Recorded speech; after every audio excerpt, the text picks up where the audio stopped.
Okay, and there's the throttle lock installed. Right now it's turned off. So the throttle goes right back to zero.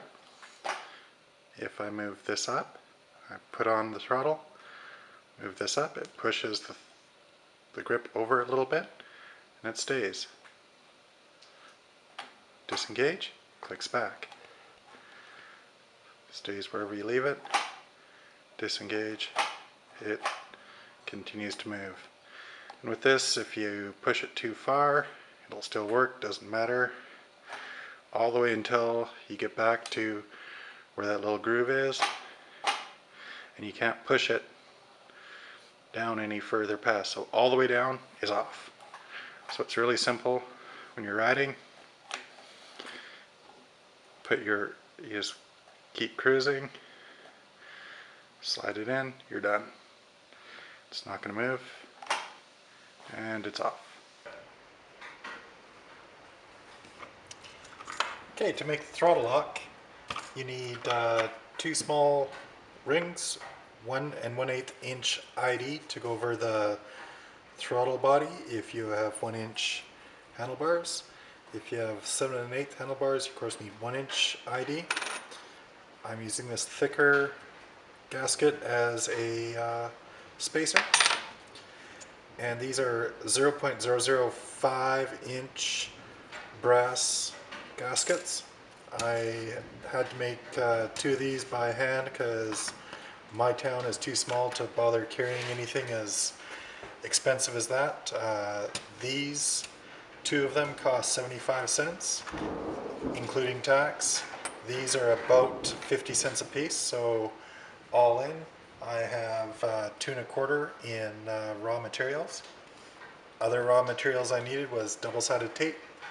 I also needed epoxy glue, and I found a chunk of aluminum metal. Now, I made one video where I showed me making all of this, but it was all done over here.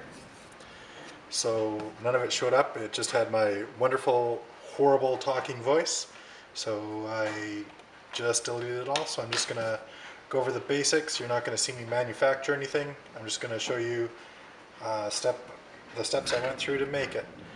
Now, I took one of these thinner pieces of gasket and I cut a chunk out of it, and then I sharpened one edge into a ramp. I then epoxied it onto one of these brass gaskets, and it looks like this. And that gets double-sided tape put on one side and gets affixed to the side of the throttle body. Ignore that thunder, we're having our storm of a century apparently. It happens in this country a lot, or this neck of the woods. Okay, so this would go against the throttle body of your bike. I then take another thin ring, and I attached a chunk of aluminum that I had sharpened on one edge. It's sharpened the exact same as the ring I cut when they're facing that way. And then when you place them together, they all fit together. I made sure that the chunk of metal that I found to epoxy onto this ring was the same thickness as the other ring. And there you go. And we're going to lose power here soon. Excellent. And this other gasket is here simply so that when the throttle moves and this is not engaged, it will not move this. When it is engaged, you'll find it does drag a little bit, but it's usually not so much to cause much grief. If you roughen up this side here and roughen up this here, they should be able to grab better and not move as much. But I found with testing it didn't really matter, because even if it goes all the way down to here, that's still enough of a space to keep your throttle from returning to normal. Alrighty, so the gist of it is glue this onto or fix it with double-sided tape onto your throttle body. The big thing is figuring out where you want your top, and then so that this is in a natural position for when you're riding to move it up with your thumb. I think that was the hardest thing to do. The reason I have it set so that it engages moving up and disengages moving down, I would rather have it accidentally engage when I'm throttling down so that the throttle just stays where I left it, rather than accidentally engage when I throttle up and suddenly I have a runaway bike. So that's why I chose to do it that way. So this whole thing set together with these and the spacer. The only reason I have the spacer here is my grips actually move in a little tiny bit, and it was actually touching the lever.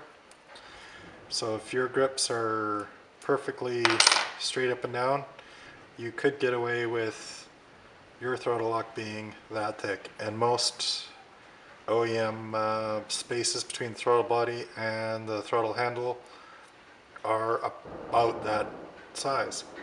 So yeah, it's this most simple thing I could think of. Guys on the forums where I showed wanted me to show a video because I refused to make them, because as you can see, I'm not the best at manufacturing. I'm sure there's somebody out there that could mass produce these and sell them to us. Your cost would be, if you paid retail for everything, probably $3-4, and it'd take 10-20 minutes to make them. So sell them for $25-30 bucks and you're making money. Yeah, that's how you make it. It's simple, there's nothing to it, and very little to wear out, and easy to fix if something wears out, because there's, yeah. Anyways, I'm going to quit babbling. Go ahead and make as many as you guys like. Hope they help. Bye.